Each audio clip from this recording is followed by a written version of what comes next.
So today we're going to dig into a really fascinating interview with Alibaba's chairman, Tsai. This is a guy who has a foot in both the Eastern and Western business worlds, and because of that, he has this truly unique, kind of counterintuitive take on the whole AI race between the US and China. Let's just dive right in.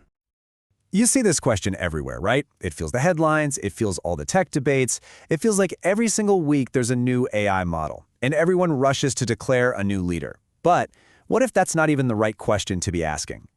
I mean, it's so easy to get sucked into this narrative of model versus model, OpenAI against Anthropic, the US against China. It's this constant back and forth about who has the absolute best, most powerful large language model. But according to Tsai, we might be watching the wrong ballgame entirely. And here it is. This is the absolute core of his entire argument. What Tsai is saying is that the real winner here won't be the country that builds the fanciest model in a lab somewhere. No, it's going to be the one who actually gets AI into the hands of the most people, transforming society from the ground up. So, let's totally reframe this. The true measure of who's winning isn't some theoretical benchmark. It's all about practical, widespread use. It's about how deeply and how fast AI actually weaves itself into industries, into businesses, and into our daily lives. And this number, well, it represents a startlingly clear goal. China's national plan for AI is aiming for 90% penetration of AI agents and devices across their entire society by 2030. Think about that. That's just a few years away. And the strategy behind this isn't some complex top-down command. It's actually super simple. The government basically sets the finish line, that 90% target, and then just lets the market, everybody from huge state-owned companies to tiny startups, figure out the fastest way to get there. It's all about creating the perfect conditions for a massive wave of adoption. Okay, so this brings us to what Tsai calls China's hidden advantages. He argues that if you really want to understand this race, you got to look past the software. You have to look at the full stack, the deep physical foundation that China has been quietly building for years and years. First up, energy. Now, this might not be the first thing you think of when you think AI, but it is absolutely critical. Training these models, running these data centers, it just consumes an unbelievable amount of electricity. It's an energy monster. And this chart just says it all. I mean, look at the difference here. For the last 15 years, China has been investing 3 times as much as the US every single year in its power grid. This was a long-term bet on infrastructure that is now paying off in a huge way for the AI era.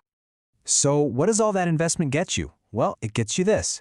Industrial electricity in China is about 40% cheaper than it is in the United States. If you're running a data center burning electricity 24/7, that is a staggering, game-changing cost advantage.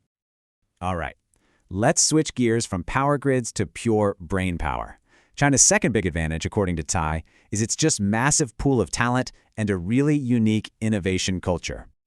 Honestly, this statistic is just wild. Globally, almost half of all AI scientists and researchers have a degree from a Chinese university. This creates this incredible, deep talent pool where, as Tsai points out, a lot of the cutting-edge ideas are being shared and debated in Chinese all across the world. Now, here's a fantastic, totally counterintuitive point he makes. Tsai argues that when the US denied China access to the most high-end chips, it didn't actually cripple their AI development. Nope, it did the opposite. It forced their engineers to get scrappy, to get creative. They had to innovate on the systems level, making their software insanely efficient to squeeze every last drop of performance out of the hardware they had. So all this leads us to a fundamental fork in the road, a huge difference in strategy. How are Chinese and American companies actually building and sharing their AI models? Well, the two approaches could not be more different. Let's break this down. In China, the whole scene is dominated by open source. Companies like Alibaba, they just release their models for free. You can download it, run it on your own computers, and most importantly, you control your own data. The US model, often closed source. You pay to make API calls, and you send your data into this kind of black box. You can see the goals are totally different. One is all about getting it out there, driving adoption. The other is about monetizing the model directly. And this has huge geopolitical consequences. I mean, think about it. If you're a country in the Middle East, or Asia, or South America, this open source approach is incredibly attractive. It lets you build your own AI capabilities, your own sovereign AI, without giving up control of your data or getting locked into one single American company. So for this last part of the explainer, Tsai does something really interesting. He pivots from this huge global strategy down to personal strategy. He uses a key moment from his own life to teach a really powerful lesson about making decisions when the future is uncertain. So back when Tsai was deciding to leave his very safe, very lucrative investment job to join this tiny, unknown startup called Alibaba, he analyzed the risk. He realized his downside was actually pretty limited. Worst case, he could always go back to being a lawyer. But the potential upside was basically unlimited.